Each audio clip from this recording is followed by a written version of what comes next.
Bismillahirrahmanirrahim. Assalamualaikum warahmatullahi wabarakatuh. Perkenalkan, nama saya Rosidatul Hasanah, Prodi Pendidikan Bahasa dan Sastra kelas 5C, akan mempresentasikan tentang tindak tutur perlokusi dalam novel Daun yang Jatuh Tak Pernah Membenci Angin karya Terilie. Pada kesempatan hari ini saya akan menjelaskan tentang latar belakang dari masalah ini, yaitu adalah tindak tutur adalah kegiatan untuk seseorang menggunakan bahasa sebagai alat komunikasi untuk menyampaikan sesuatu kepada lawan tuturnya. Dan lawan tutur itu tidak hanya dapat menerima ataupun memberikan makna komunikasi yang diberikan oleh mitra tutur, melainkan dapat juga memberikan situasi tutur dalam berkomunikasi tersebut.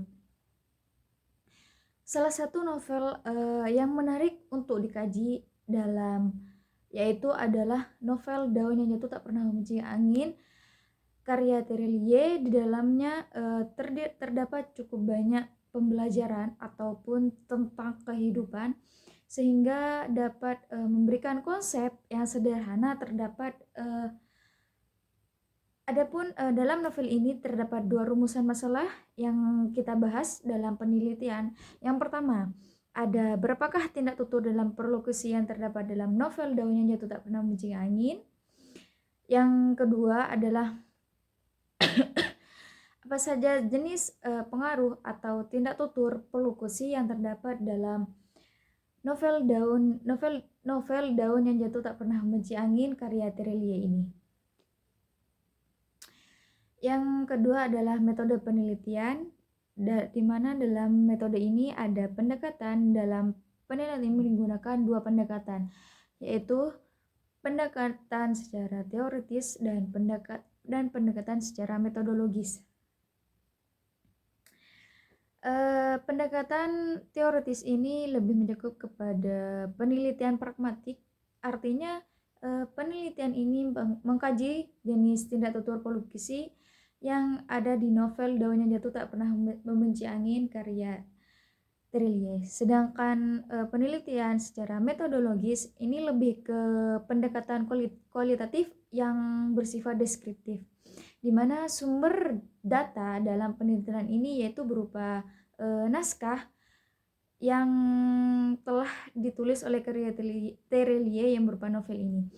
Teknik analisis dalam penelitian ini yaitu menggunakan teknik pisah atau teknik pilah, yang mana dengan memisahkan atau memilah kalimat tuturan yang terdapat pada novel tersebut.